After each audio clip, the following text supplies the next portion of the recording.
Conceive, believe, achieve.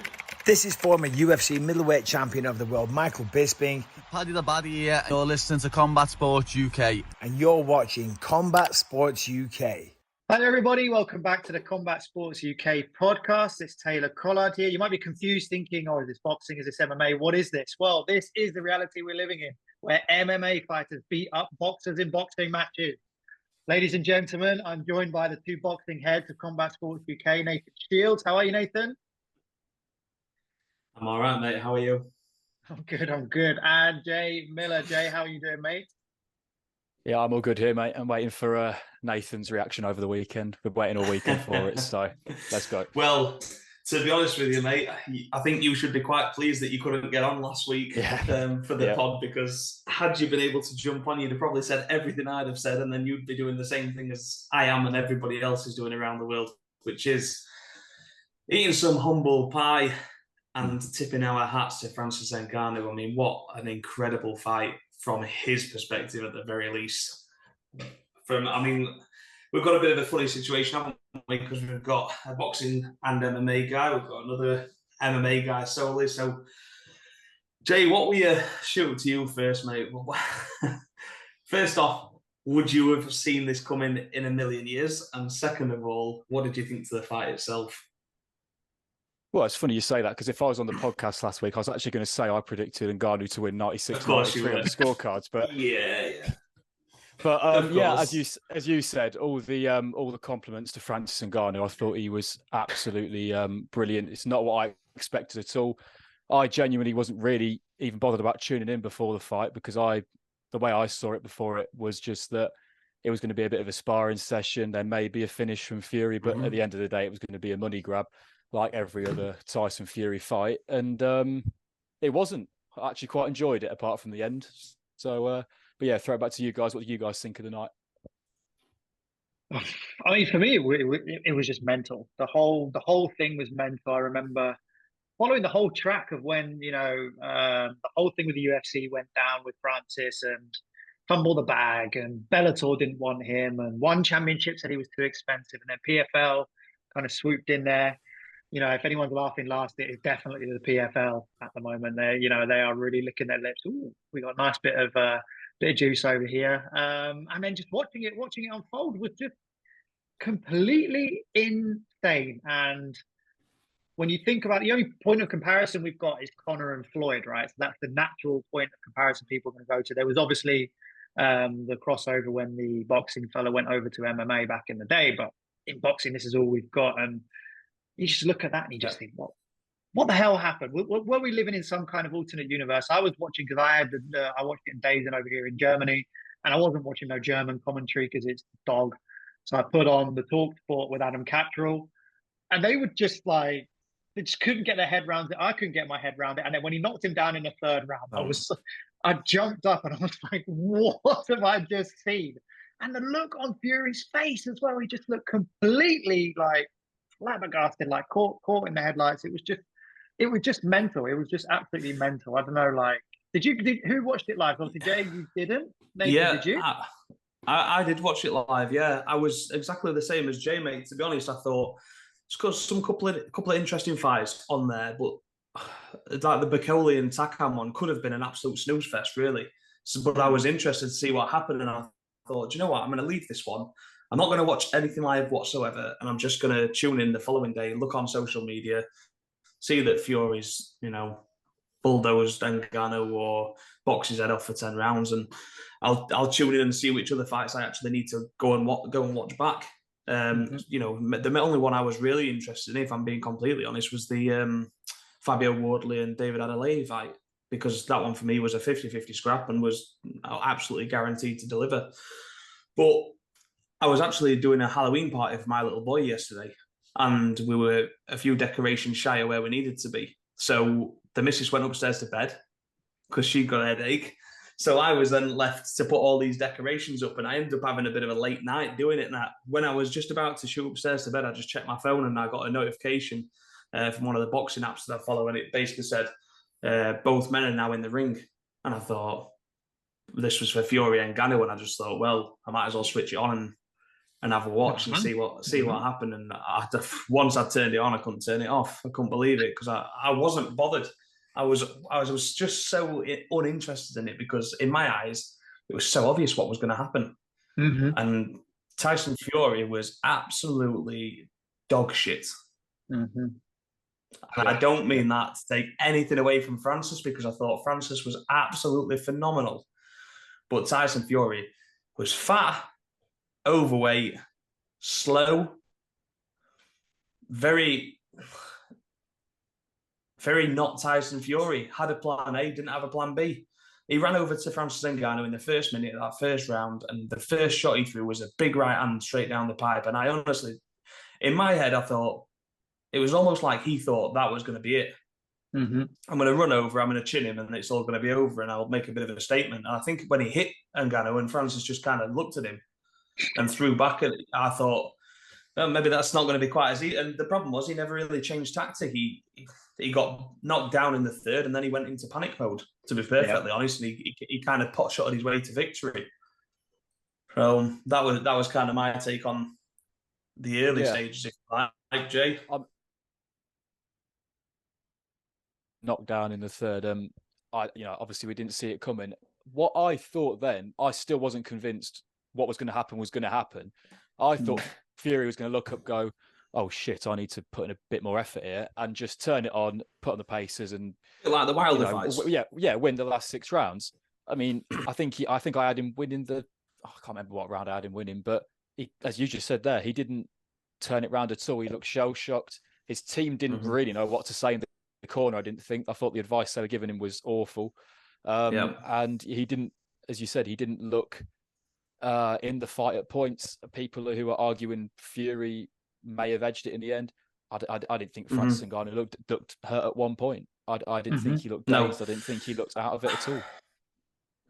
No, I think you're right, mate. I think it was the reality of it is boxing does get scored very similarly to MMA. Now, there's not that unified scoring criteria like we have in MMA, but the reality of it is you're looking for the fighter that's been done the most effective work. And for me, even though here's what I thought Francis did great, which a lot of boxers, you talked about Conor earlier, Taylor, and you looked at that one where he come over and he fought Floyd. Well, Conor tried to prove to the world that he was a phenomenal boxer, which he's not. And Francis never tried to do that. He didn't chase Tyson Fury round. He didn't throw unnecessary feints. He didn't go racing after him. And because watch any Tyson Fury fight, he loves to be on the back foot. He's renowned for being on the back foot, moving around, pot shotting, counter shotting, because he's the naturally smoother, faster, more accurate guy. And in this one here, Francis just stood there. And I honestly think if Tyson hadn't ever thrown anything at Ngannou, they'd both still be stood there looking at each other now. Because I don't think Francis had any intention whatsoever of going first. His game plan was sit, wait, and whenever he comes in, I'm going to clip him. And that's exactly what he did for all 10 rounds. And the fact that the best boxer in the world, in the heavyweight division at the very least, couldn't figure that out is just flabbergasting to me. Yeah, it's real odd. It's real odd. And credit goes to Nick Sick and Dewey Cooper in the corner of Ngannou. And it makes you think, like, because he dominated the ring as well. Like, he clearly stood his ground. And like you quite rightly said there, Nathan, like, he got hit with that first shot and he was still stood there. Just like an absolute, something carved out of granite from 2,000 years ago, stood in. He took some heavy shots as well. He did take some heavy shots throughout. And a big elbow. And the big elbow, and the cheeky ones off the clinch after the ref said break and things like that. It's like even non-boxing heads like myself can pick up on stuff like that that Tyson was doing, and just I don't know if you want to call it panic or what exactly it was that was happening with Tyson. And do we think was it what's led Tyson to this? Like, surely it's a car crash if it goes wrong for him, and that must never have been in his mind from the start of this camp fight in the build up to this. What do you guys, as boxing heads, what do you put it down to in terms of Tyson's preparation, and why did we get this performance from him? Do you think the Usyk 23rd of December date played a factor into it? What do you guys think about that? His performance as a whole. I think I agree with Chris Eubank Jr. What he posted afterwards. I think he's too much focus on Netflix series and stuff outside the ring. I don't think he took it seriously at all. And as Nathan kind of alluded to, you don't want to take anything away from Ngannou because he was brilliant, but he obviously just didn't take it seriously. The press conferences beforehand, I never thought at one point he looked like he was showing any ambition, any enthusiasm towards the fight. I think he saw it as another payday and also kind of marketed it from the point, look what boxing can do that the MMA and the UFC world can't in terms of paydays. And I think he just thought he was going to walk in there and either put on a boring boxing match, win by decision and get the money, or even get a highlight reel knockout. And that isn't what happened in the end. Yeah, I mean, I think you hit the nail on the head there, mate, with a lot of that. I think for me, you talk about the press conferences. Everybody, Mike Tyson, John fucking Fury, Tyson Fury, all the gobshites in the background, none of them took it seriously. They all saw it for what it was supposed to be, which was a smash and grab from Tyson Fury. And the only person that didn't get that memo was Francis Ngannou. And Francis had absolutely no intention of taking part, and he was saying that in the whole lead up. I'm not here just for a payday. He genuinely went in there to win the fight, and I think that plays a big contributing factor. But my view on it is, going back to what you said, Taylor, I don't think Tyson Fury cares about boxing anymore. I think he's over the hill with it. I think he's done. I think he went, and for those that don't necessarily know the journey he's been on, if you like, he came through sort of British level fighters, didn't he, Jay? And then he started stepping up a little bit and stepped up a little bit. And then he got the Vladimir Klitschko fight. He had the fight with David Hayed that had fallen off. He had the Klitschko fight, which he won. But that looks great on his resume, but it was a crap fight. It was absolutely terrible. And neither man did anything. Fury just got in his head at the press conference, and Vlad just kind of lost his head a little bit. That's all that kind of happened there. And then you look throughout the rest of his career, and he's not really fought anybody. There's a very, very small number of names in there that are real good boxers that he's actually fought. And he's not fought AJ, and he's not fought Usyk, and he's had tickovers again against Derek Chisora, who he'd beaten twice before, and Dillian White, who he's seen knocked out by a 40-odd-year-old Povetkin. And then you come into a point where you've got the big fights, which everyone will say, yeah, but he fought Deontay Wilder 3 times. Well, there's another way of looking at that. And I'm not going back on what I've said, because I thoroughly expected Tyson Fury to run through Ngannou. So I'll put that straight on the table. What I will say is I've never really been convinced by Tyson Fury. And what I mean by that is he's beaten Deontay Wilder 3 times, but for somebody like Jay, who follows boxing the same as I do, Deontay Wilder's not a great boxer. He's not a skilled boxer insofar as that he goes for the sweet science. The guy's never tried to win a fight on points over 12 rounds. He's just there to take your head off, and he carries phenomenal power. Yeah. So it was quite, and in 2 of those fights, Tyson Fury couldn't stay away from him, really, other than the 3rd one where he kind of blitzed him a little bit. But, outside of that, he won the first fight. The second fight, he was going back in against somebody who he'd already beaten, even though, he was robbed on the cards that night. And then the 3rd fight, he went back in with someone who he'd just stopped. So it's a little tricky, because for me, the 2 biggest fights out there for Tyson Fury are Anthony Joshua and Alexander Usyk. And he has shown 0 interest in making either one of those fights. And to be honest with you, I think he's just taking the Usyk fight because he knows he cannot walk away from boxing in its current position without fighting Alexander Usyk, because his reputation will always be questioned, because we haven't got that measurement of where does he sit. And I'll tell you something, Alexander Usyk was sat ringside watching that, and he'll have been absolutely licking his lips if that's the best Tyson Fury we can expect from now on. This is the problem with the Furies, and this is the problem with the Furies and the Warrens coming out before all these fights and saying Tyson Fury is the best heavyweight of all time. You've put yourself right in it, because now because if you retire now, everything you've said over this whole career has just been a crock of shit, because you've beaten, as you've said, one world-class fighter, really, and that's if you're taking technically he's probably not a world-class fighter, but in terms of the scale of the fight in the Deontay Wilder ones. But yeah, you've spoken all this over all this time, and you've not delivered, you've not performed, you've not even beaten. No, it's not. People like Andy Ruiz Jr. and people at that level. If anything, I think they're going to go off the back of this and go, well, look, the WC have just ranked Francis Ngannou in the top 10. That's a class opponent for me to beat. But on paper, it's not. He's never boxed four in his life. You can say that now because you've messed up and you've failed. But no, they've put themselves right in it with this constant talk throughout his career, to the point where, as you say, he's almost got to fight Usyk, because otherwise everybody's just going to sit here and go, you're not even in the conversation. Well, I did my other podcast earlier, and on that, Taylor, I've just literally said, coming into this fight, before this fight, if you would have said to me who wins out of Tyson Fury and Anthony Joshua, I'd have said, I think Fury boxes his head off. I'm not so convinced now. I think if AJ has the bit between his teeth and can kind of go at Fury, AJ carries maybe not as much power as someone like Francis Ngannou, but he's a heavy hitter. He's a big guy. Everyone's always said that AJ would struggle because, he's not got great footwork or whatever. But Francis never moved his fucking feet the whole fight. No. Just stood in the middle and said, come on then. No. And he managed to beat him, in my opinion, at least. I thought he was a close fight, don't get me wrong. But...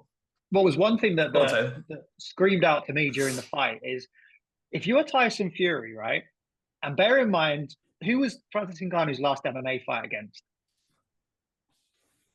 Right? We know, Cyril Gane, yeah? What did he do? He wrestled him. What does wrestling involve? Clinch work. So if you're Tyson Fury, who has come up with the game plan to say, you know what we're going to do? We're going to go on the outside, we're going to jab him, and then we're going to clinch. It was so funny just to watch Francis just go, oh, no, you don't. Oh, no, you don't. Yeah. No, you don't. What's he playing at? And that one where he kind of, the commentators, them on TalkSport called it a slip at the time. They said, oh, this could be a slip. It looked like a slip to me. I thought we got clipped coming in. I think it was late round 9 maybe, or something like that. And best part of the fight for me, just kind of switching gears to Francis. And one thing that got me off my seat again was the Superman punch. Could you imagine the narrative? That was fantastic. If he landed that and knocked him out, could you imagine the narrative? That is MMA boxing, just done. The discussions. Yeah. That cracked me up. If he would have landed that punch, that would have gone up there with one of the greatest things that I have ever seen in combat sports. Without Are they legal question. in boxing? Are they actually legal? No, they're not. I don't think they are. No, I'm sure. I don't think they are, but we weren't really under proper rules. Let's be honest. No. That would have been it. Yeah, for me. I've got an interesting one. Sorry, go on, mate.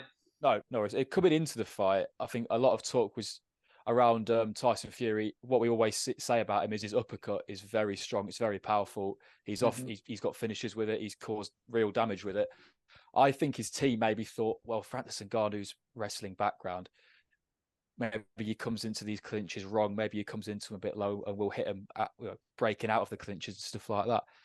Francis Ngannou, as you say, just shifted him to the side every time and went, nope, not getting a shot in it, and then back to the center of the ring again. And the game plan was almost simple. It was almost Francis Ngannou's easiest fight in his last 5 combat sporting events, because the game plan was just there to see. Yeah, I honestly think that it was a bit of a flash knockdown. It was one of those that kind of cuffed the top of the head and maybe just wobbled Fury for a moment. And I think he just it was hit clean, and that it sent him down, but it wasn't a heavy knockdown. I think you saw him. He stays down on the floor for a moment, but Tyson's he's an experienced fighter. That's what you should do. He just waited, gathered his thoughts, stood up on time, but his head was perfectly clear. It wasn't like he was wobbling all over the place. But I think maybe even if it wasn't that punch, I think he felt the power of Ngannou. And I wasn't sure how that power would transcend over from 4-ounce gloves to 10-ounce gloves. But I was a little bit like, how's this going to look? And I think at some point, Ngannou did hurt Fury. I actually think some of the shots to the body paid a massive because he was landing those clean. And I'm sorry, I don't care how well well-toned and worked you are in that particular area, if Francis Ngannou hits you somewhere on the body, it's going to hurt, and it's gonna hurt a lot. So yeah, no thanks. It just seems to take the steam out of me. He seemed clueless to me. Like you said, Jay, I thought the corner work was absolutely terrible, and I'm not convinced by that corner, if I'm completely honest. I think Andy Lee's superb, but I don't think Andy Lee has too much of a say necessarily. He's just there as another man to have in your ear. But yeah, just a phenomenal night for Francis Ngannou, and finally a phenomenal night for mixed martial arts in the boxing world, which I'm just glad that's happened, if I'm completely honest, because I think there's a bigger story, which is that we cover both sports, at least myself and Jay anyway, and the MMA world has kind of been forced into looking a bit poor, because you've had old retired wrestler kind of, jiu-jitsu guys coming over to box people like Jake Paul, who's not really a boxer, and getting beat. Ben Askren laid out, Tyron Woodley laid out after losing a points decision, contentiously, as he would say, but not really. And then you've got the other ones there. You've got the Nate Diaz one coming in.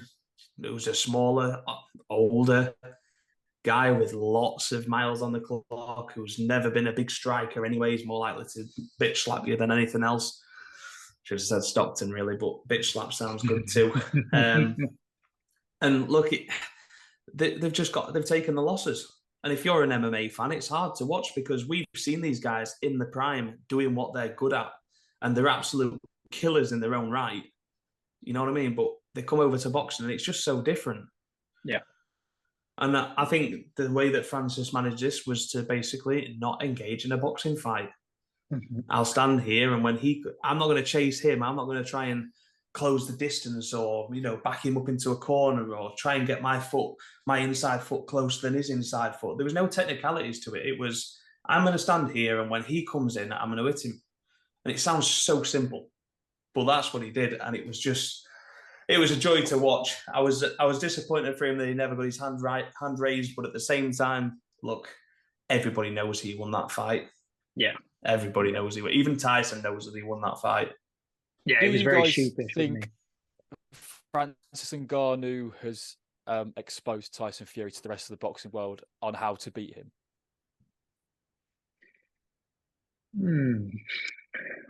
Good question. Say that again, mate. Sorry.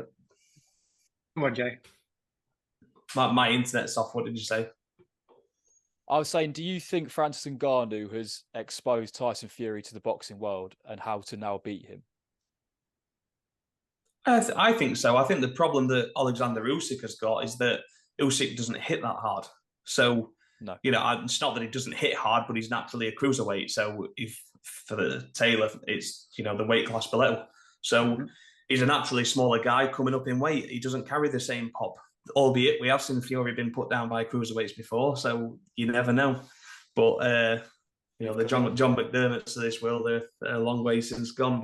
But I just think styles make fights, and for Usyk and Fury, not too much changes other than the fact that maybe Fury's just not engaged in this world anymore. As for the Anthony Joshua one, I think the narrative changes completely. I mean, I've seen Eddie Hearn on the MMA Hour spouting off today, and he's really pushing out for no one gives a bollocks about Fury and Usyk. Let's make Fury and AJ, and if that's not going to happen, let's make AJ and Ngannou, and the reason for that is, and again, no disrespect to Francis, I think if they make that fight, I think AJ gets the job done again.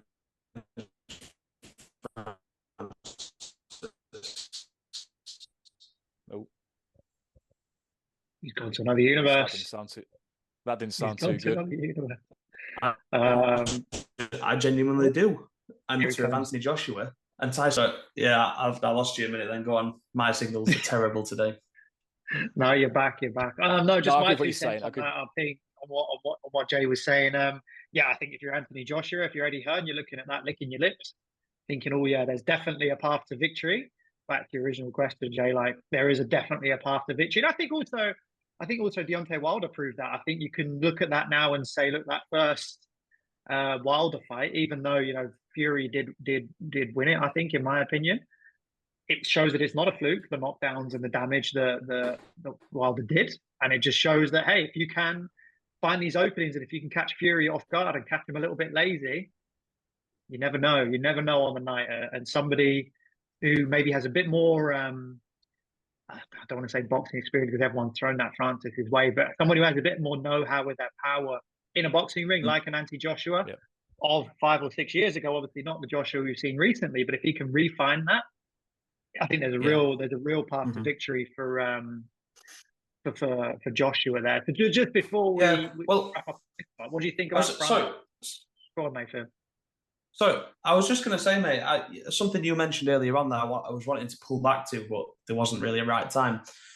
You mentioned about how the PFL were going to be licking the lips. You know, they've not really had to do anything. They've signed Francis, and he's just becoming a bigger, star in combat sports. Full stop. But are you bothered about seeing Francis Ngannou back in MMA if it's going to be in the PFL? Because with all due respect to the PFL, there aren't any heavyweights there that are worth seeing Francis against because he runs through all of them. The only MMA fight I would be interested in, I mean, I saw something today rumoured about the trilogy with Miocic, which, if Miocic was to walk away from the UFC and maybe go into the PFL, then maybe that's something that could be done. But other than that, the only one I'm interested in is John Jones. So, or I want to see the Tyson Fury rematch, or I want to see him in with Wilder, I want to see him with Joshua, because he's done that now. He's created so many options for himself. But for your money, would you want to see him box, or do you want to see him fight in mixed martial arts next? When the reality is, those fights I've just said aren't going to happen. Yeah, I mean, I think boxing. I think the reason I lent towards that is because I don't want to see him fight MMA in PFL. The only MMA fight I want to see, I agree with you, Nathan, is John Jones. And is that going to happen? I think Dana White's going to have to eat the whole planet's worth of humble pie for that fight to happen, and I don't think he's going to do it. But the reason they are licking their lips is because they've now got a global superstar at the PFL that they can build their global brand on, and that's clearly what they're looking to do. They've expanded pretty aggressively into Europe this year with the PFL Europe series that concludes in Dublin in December. They want to go into Africa. Who else? He was a 300,000 pay-per-view buy star in the UFC. Now we don't know the numbers for this, but he is a global superstar. Whatever way you want to put it, there's going to be a movie made about him for sure because of that story. And if you're the PFL, you are piggyback riding that all the way to Nigeria, to the Ivory Coast, Ghana, wherever you want to go and put on a card, you do it off the back of Francis Ngannou, and you probably try and stick him with a Wilder as a co-promotion, as a boxing fight. I think he was saying that Wilder's been doing MMA, so why don't we make that happen? I would back-to-back boxing and MMA with Deontay Wilder, I think would be brilliant, and I think that would be the way the PFL should look. If they're going to put Francis into a fight, that's what they should try and do. Well, as you mentioned Africa there, I mean, that's kind of the one place that the UFC never tapped into when they had the chance to. With the three African kings, they never took full advantage of that. And as you say, if you put Francis Ngannou and you're looking to branch out into Africa as a continent, there's no better star in the world for that. And I think if I read right, he made 10 million from the Tyson Fury fight alone. He made 3 million in his whole UFC career. He's not going to go back to MMA for the sake of it, is he? No, well, I think he was offered, was it 3 million a fight in the UFC for a 3-fight deal or something like that? I can't remember maybe a 4-fight deal. They offered him about 6 or something for 3 fights. John Jones and then 2 more, I think. So he's made massive bank and he's done a lot more than that. It was just reputation wise, yes, but just for the PFL, I mean, it was kind of he hasn't fought for the PFL. He hasn't fought in the PFL. And even when you were listening to the commentary, I don't know if you had the commentary. I know you said Taylor then, but you had to switch over. But, there was one point, Jay, wasn't there, on the commentary where they kept referring to the UFC because it's the UFC champion. They weren't really saying PFL. They weren't talking about PFL. It was still all about the UFC champion. And, they kept talking about the last time he was he's not been in the ring for 18 months. And there was a couple of times where they stuttered because they didn't know whether cage was the right thing to say or octagon was the right thing to say. And they just kind of went, ring. who's been out of action for 18 That's quite months. funny. That's quite The funny. best thing the commentators said was referring to Tyson Fury as a big pint of milk. I think it was. Yeah, that was the most accurate thing they said all night. I think he looked more like the cow that created the milk rather than just the milk. But yeah, you're right. That's about right. Right, I'll throw it to each of you before we wrap up for your final words. Very quickly summarize, what do you want next for Fury? What next for Ngannou? And just any final words you've got for it. Go on, Jay, you go first, mate. I think I'd like to see the rematch. I think if they are going to rank Ngannou in the top 10, then I think let him fight for the belt if you're going to let Fury keep it, Maurizio Sullivan. So, yeah, I think the rematch is what I'd like to see. If not, obviously the Usyk fights and the AJ fights are still there for Fury. But, yeah, the rematch is the one for me. Nice. Mate? Yeah. But, yeah, shout out to my mate Maurizio. I think for me, we need to see Fury and Usyk. We need an undisputed champion in the heavyweight division. We've not had one since 1999, I believe, which would have been Lennox Lewis. Yeah. It's far too long. The heavyweight division justifies what everything else happens throughout the sports. And if we can get an undisputed champion in the heavyweight division, it'll change boxing. Definitely. Amazing. So come on, Usyk. Yeah, for me, unification, and then Ngannou does Wilder back-to-back boxing. MMA. So thank you all for listening to this little ramble, this little round table on the Fury and Ngannou. Like, subscribe, comment, jump on the channel. We will have MMA previews later this week, but thank you for joining us. Nathan and Jay, thank you so much for your time, the both of you. You'll be back for the boxing pod next week. Cheers, guys. Yeah, thank you, mate. Thank you very much. Cheers, everybody.